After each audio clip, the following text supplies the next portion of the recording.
بدل رہے ہیں. نفرت کی ہوائیں بڑی تیزی سے چل رہی ہیں. آپ کے بہار کی سرزمین پر ابھی حالات اچھے ہیں, بہتر ہیں, مگر دوسرے علاقوں کے حالات بہت زیادہ برے ہو رہے ہیں. مگر میں سمجھتا ہوں کہ نفرت کی اس آندھی کو بھی ہم روک سکتے ہیں. ہمارا فارمولہ وہی ہے جو ہمارے نبی کا فارمولہ تھا, اور وہ فارمولہ کیا تھا؟ ادفع باللتی ہی احسن فاذا الذی بینک وبینہ عداوۃ کانہ ولی حمیم. برائی کا بدلہ بھلائی سے دو, تمہارا کٹر دشمن بھی تمہارا جگری دوست بن جائے گا. میرے نبی کا حال یہ تھا کہ ظالم سے لیا ظلم کا بدلہ نہ کسی وقت, ظالم سے لیا ظلم کا بدلہ نہ کسی وقت, مارا بھی تو اخلاق کی تلوار سے مارا. میرے نبی نے اپنے دشمنوں سے بھی بدلہ نہیں لیا, میرے نبی نے اپنے خون کے دشمنوں کو بھی معاف کر دیا. اپنے اخلاق کو بہتر بناؤ میرے پیارے ساتھیوں. اور جب بات اخلاق کی آئی ہے تو سب سے پہلے آپ کے اخلاق آپ کی بیوی کے ساتھ کیسے ہیں, آپ کے پریوار کے ساتھ کیسے ہیں, آپ کے بچوں کے ساتھ کیسے ہیں. آج تو حالات یہ ہیں کہ آدمی جب صبح سویا رہتا ہے تو بچہ اسکول جاتا ہے, اور جب رات کو گھر آتا ہے تو بچہ سو چکا ہوتا ہے. آج ماں باپ کے پاس اپنے بچوں کے لیے ٹائم نہیں ہے. ماں الگ موبائل میں لگی ہے, باپ الگ موبائل میں لگا ہے, اور بچے الگ موبائل میں لگے ہیں. اپنے بچوں کی تربیت کے لیے ٹائم نکالو میرے بھائی. مہاراشٹر کے اندر ایک جگہ ہے شولاپور. ایک مرتبہ شولاپور میں پروگرام میں میں گیا, ایک صاحب کے گھر میں گیا. بڑے اچھے آدمی تھے, نیک آدمی تھے.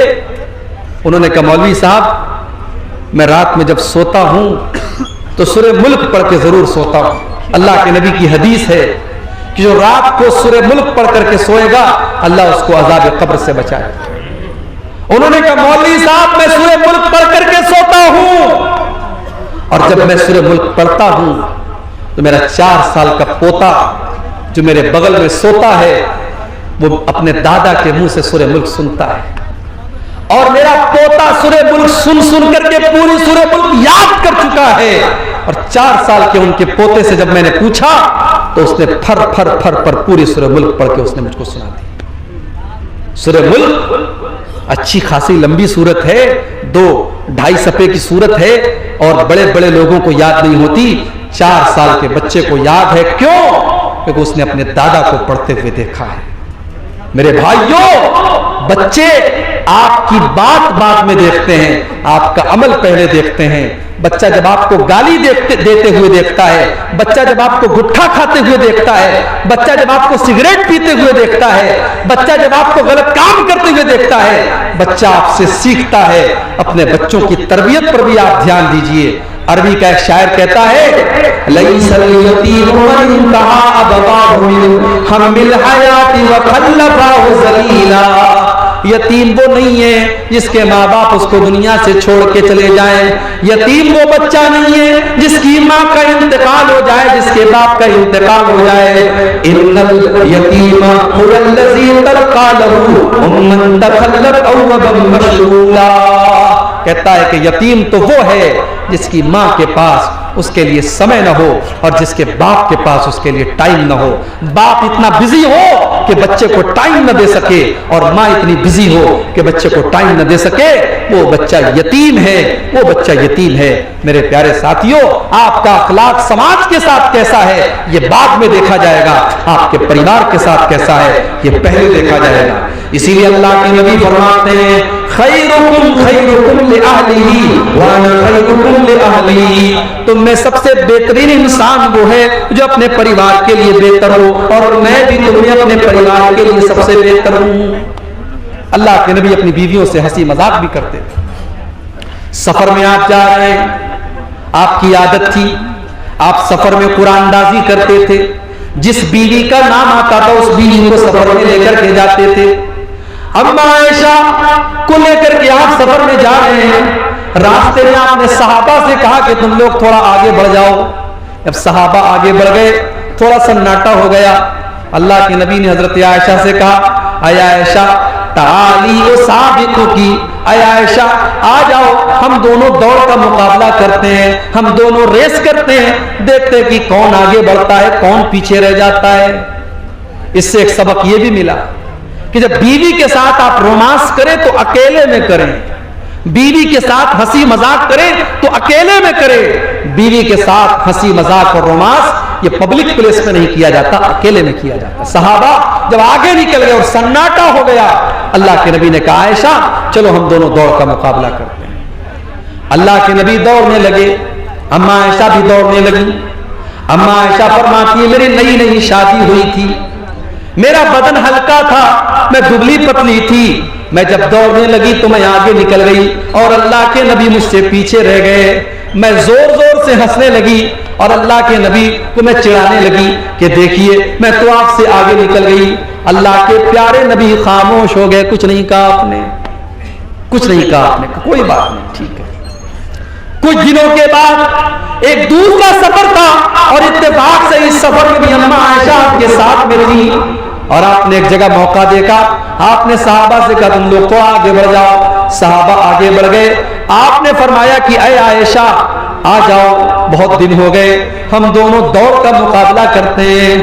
اما عائشہ فرماتی ہیں اب کی مرتبہ جب میں دوڑنے لگی فلما بدنت, تو اب میں تھوڑی موٹی ہو گئی تھی, میں تھوڑی موٹی ہو گئی تھی, میرا بدن تھوڑا موٹا ہو گیا تھا. اب میں دوڑنے میں وہ اسپیڈ نہیں تھی جو پہلے تھی میرے اندر. اس سے ایک سبق یہ بھی ملا, جب آپ شادی کر کے اپنی بیوی کو لائیں تو اتنا پیار کریں, اتنی محبت کریں, اس کو اتنا ٹائم دیں, اس کے شوق اور ارمان کو اتنا پورا کریں کہ اس کی تندرستی اچھی ہو جائے, اس کی ہیلتھ اچھی ہو جائے.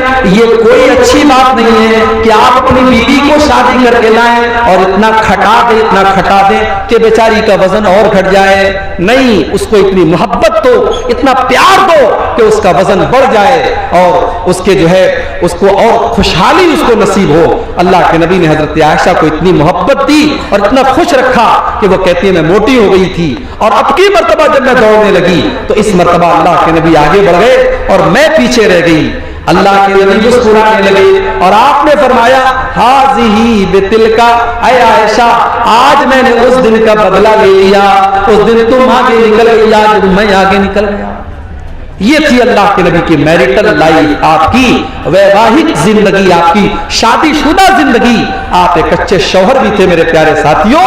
اگر آپ دیندار بننا چاہتے ہیں تو ایک اچھے شوہر بھی بنیے, ایک اچھے شوہر کے بنے بغیر آپ دیندار نہیں ہو سکتے. ایسا نہیں ہے, اللہ کے نبی اپنی بیویوں سے ناراض بھی ہوتے تھے. اما عائشہ کہنے لگی, ایک مرتبہ اللہ کے نبی اما عائشہ سے کہنے لگے کہ اے عائشہ مجھے پتا چل جاتا ہے تم کب مجھ سے خوش ہوتی ہو اور تم کب مجھ سے ناراض ہوتی ہو. کہا ہے اللہ کے نبی کیسے پتا چل جاتا ہے آپ کو؟ کہا ہے عائشہ جب تم مجھ سے خوش ہوتی ہو تو جب تم قسم کھاتی ہو تو کہتی ہو وَرَبِّ مُحَمَّدٍ, محمد کے رب کی قسم. جب تم مجھ سے خوش ہوتی ہو تو میرا نام لے کر کے کہتی ہو محمد کے رب کی قسم, اور جب مجھ سے ناراض ہوتی ہو تو کہتی ہو ورب ابراہیم, ابراہیم کے رب کی قسم. میں سمجھ جاتا ہوں کہ آج عائشہ مجھ سے ناراض ہے. اما عائشہ نے مسکرا کر کے کہا اے اللہ کے نبی جب میں آپ سے ناراض ہوتی ہوں تب بھی میں آپ کا نام چھوڑتی ہوں لیکن آپ کو نہیں چھوڑتی ہوں. آپ کی محبت میرے دل سے کبھی نہیں نکلتی ہے. میں غصے کی حالت میں بھی آپ کا نام نہیں لیتی ہوں مگر آپ کی محبت میرے سینے میں موجود ہوتی ہے. میرے پیارے ساتھیوں, یہ رشتہ تھا اللہ کے نبی کا اپنی بیویوں کے ساتھ. اسی لیے جب اللہ کے نبی سے پوچھا گیا ما حق زوجتی احدنا علیہ, اے اللہ کے نبی بیوی کا حق ہمارے اوپر کیا ہے؟ آج کوئی پوچھتا ہے؟ آج لوگ میرے پاس آ کے کہتے ہیں مولوی صاحب ہماری بیوی یہ نہیں کرتی, ہماری بیوی وہ نہیں کرتی. ذرا آپ شوہر کے حقوق پر تقریر کر دیجئے. آج ایسے شوہر تو ملیں گے جو اپنے حقوق کے بارے میں پوچھیں گے مگر یہاں بیوی کا حق کیا ہے ہمارے اوپر, یہ آ کر کے پوچھا صحابی نے. اے اللہ کے نبی بیوی کا حق ہمارے اوپر کیا ہے ذرا آپ بتا دیجئے. اللہ کے نبی نے فرمایا انت تیمہا اذا کرمتا وتقسوہا اذا اقتسیتا ولا تضرب الوجہ ولا تقبل ولا تہجر الا فی البیت. آپ نے فرمایا بیوی کا حق یہ ہے کہ جو تم کھاؤ اپنی بیوی کو کھلاؤ. اچھا کھا رہے ہو تو بیوی کو اچھا کھلاؤ. یہ نہیں ہونا چاہیے کہ بیوی تو بیچاری گھر میں دال کھا رہی ہے, ساگ سبزی کھا رہی ہے اور تم باہر ماس مچھلی کھا رہے ہو. نہیں, جو تم کھا رہے ہو اپنی بیوی کو کھلاؤ. وَتَقْسُوهَا إِذَا اقْتَسَيْتَ اور جیسا تم کپڑا پہنو اپنی بیوی کو بھی تم پہناؤ. جس معیار کا اور جس اسٹینڈرڈ کا کپڑا تم پہن رہے ہو اسی معیار کا اپنی بیوی کو پہناؤ. وَلَا تَضْرِبِ الْوَجْهَ اور کبھی غصے میں اپنی بیوی کے چہرے پر تم کبھی ہاتھ مت اٹھانا. وَلَا تُقَبِّحْ اور کبھی اس کو گالی گلوچ مت کرنا. وَلَا تَهْجُرْ إِلَّا فِي الْبَيْتِ اور اگر بیوی سے غصہ ہو جاؤ ناراضگی ہو جائے تو کبھی اس کو گھر کے باہر مت نکالو. گھر کے اندر کا معاملہ گھر کے اندر سلٹا لیا کرو, گھر کے اندر حل کر لیا کرو. یہ بیوی کا حق ہے شوہر کے اوپر. لیکن میری پیاری ماں اور بہنوں کچھ حق آپ کے اوپر بھی ہے شوہر کا. میں چاہتا ہوں کہ اس کو بھی آپ کے سامنے بتا دوں. اللہ کے نبی سے پوچھا گیا ایُّ النساء خیر, اے اللہ کے نبی کون سی عورت سب سے اچھی ہے؟ آپ نے فرمایا التی تسرہ اذا نظر, جب شوہر دیکھے تو خوش ہو جائے. جلسے میں جا رہی ہے, سج کے جا رہی ہے, سنور کے جا رہی ہے, میک اپ کر کے جا رہی ہے, خوشبو لگا کے جا رہی ہے. جبکہ جلسے میں خوشبو لگا کر کے سج کر کے سنور کر کے جانا حرام ہے. حرام ہے. جب اسلام کی یہ تعلیم ہے کہ بیوی اور عورت اپنے پائل کی آواز کو بھی غیر مردوں تک نہ پہنچائے تو عورت کا خوشبو لگا کر کے جلسے اور تقریر میں جانا جائز کیسے ہو جائے گا؟ میری پیاری ماں بہنوں, اگر آپ شادی شدہ ہیں تو آپ کی زیب و زینت کا حقدار آپ کا شوہر ہے. آپ اپنے آپ کو مینٹین کر کے رکھیے, اپنے آپ کو مزین کر کے رکھیے, سجا کر کے رکھیے, سنوار کر کے رکھیے. آپ کا شوہر آپ کو دیکھے تو خوش ہو جائے. اس کے بعد فرمایا وَتُطِيعُهُ إِذَا, جب شوہر دیکھے تو خوش ہو جائے, اور جب شوہر کسی بات کا حکم دے تو بیوی اس کی بات مانے. آج کل کی بیویاں منواتی زیادہ ہیں اور مانتی کم ہیں. وہ لطیفہ آپ نے سنا ہے نا, ایک آدمی گیا اور دیکھا کہ مسجد میں تہجد کی نماز ایک آدمی پڑھ رہا. اس نے کہا بھائی صاحب آپ نے تہجد کی نماز آپ پڑھ رہے مسجد میں, کیسے آپ کی نیند کیسے کھلتی ہے؟ کہا کہ بھائی صاحب میں نے دوسری شادی کر لی, میری ایک شادی ہوئی تھی, میں نے دوسری شادی کر لی ہے اور اس لیے میں تہجد کی نماز میں مسجد میں حاضر رہتا ہوں اور ڈیلی میں مسجد میں آ کر کے تہجد پڑھتا ہوں. تو اس نے کہا بڑی اچھی بات ہے. اس نے بھی دوسری شادی کر لی, اور جب اس نے دوسری شادی کر لی تو اس کی بیوی نے بھی گھر سے نکال دیا. اب وہ دونوں مل کر کے بیچارے دونوں جو ہے مسجد میں تہجد کی نماز پڑھ رہے ہیں. تو یہ حالات ہوتے ہیں. آج کل کی بیویاں مانتی کم ہیں اور بنواتی زیادہ ہیں. میری پیاری ماں بہنوں, شوہر یہ میاں بیوی کا جو رشتہ ہوتا ہے نا, یہ محبت کا رشتہ ہوتا ہے, یہ قانون کا رشتہ نہیں ہوتا ہے. ایک مولوی صاحب کے پاس ایک آدمی آیا, اس نے کہا مولوی صاحب میری بیوی نے یہ کہا ہے کہ ساس سسر کی خدمت کرنا یہ قرآن اور حدیث میں کہاں لکھا ہے؟ اگر لکھا ہے تب میں ساس اور سسر کی خدمت کروں گی, اگر نہیں لکھا ہے تو میں نہیں کروں گی. تو مفتی صاحب نے بڑا اچھا جواب دیا کہ جاؤ اپنی بیوی سے کہو کہ قرآن اور حدیث میں کہاں لکھا ہے کہ بیوی کو 5,000 روپے والا سوٹ دلایا جائے, بیوی کو ہر مہینے 2500 روپے کے میک اپ کا سامان دلایا جائے, بیوی کو سونے کی ایئر رنگ دلائی جائے, بیوی کو مہنگے مہنگے کپڑے خرید کے دیے جائیں. کہا کہ جب قرآن حدیث میں یہ بھی نہیں لکھا ہے تو آج کے بعد بیوی کو بس جو معمولی کھانا کھا رہی ہے وہ کھائے گی, جو معمولی کپڑا پہن رہی ہے وہ پہنے گی. آج کے بعد اس کو کوئی شاپنگ نہیں کرانا ہے. کہا مولوی صاحب میری بیوی کہہ رہی ہے پھر میرا گزارا کیسے ہوگا؟ تو کہا کہ ہر چیز کے بارے میں آپ یہ سوال مت کیجئے کہ قرآن و حدیث میں کہاں لکھا ہے. قرآن و حدیث میں یہ لکھا ہے کہ آپ کو اپنے شوہر کو خوش رکھنا ہے, اور شوہر کو خوش رکھنے کے لیے یہ ضروری ہے کہ آپ شوہر کے ماں باپ کو خوش رکھیے. اس لیے جہاں تک ہو سکے اپنے ساس اور سسر کی بھی خدمت کیجئے تاکہ آپ کا شوہر آپ سے خوش رہے.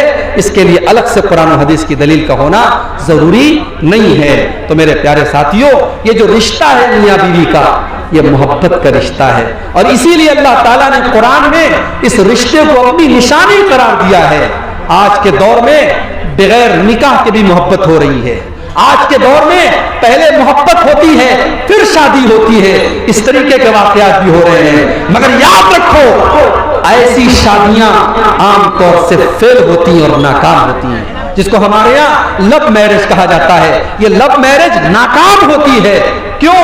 کیونکہ یہ حرام ہوتی ہے. محبت کرو اور پھر شادی کرو، یہ اسلام کا کانسیپٹ نہیں ہے. اسلام کا کانسیپٹ ہے شادی کرو پھر محبت کرو.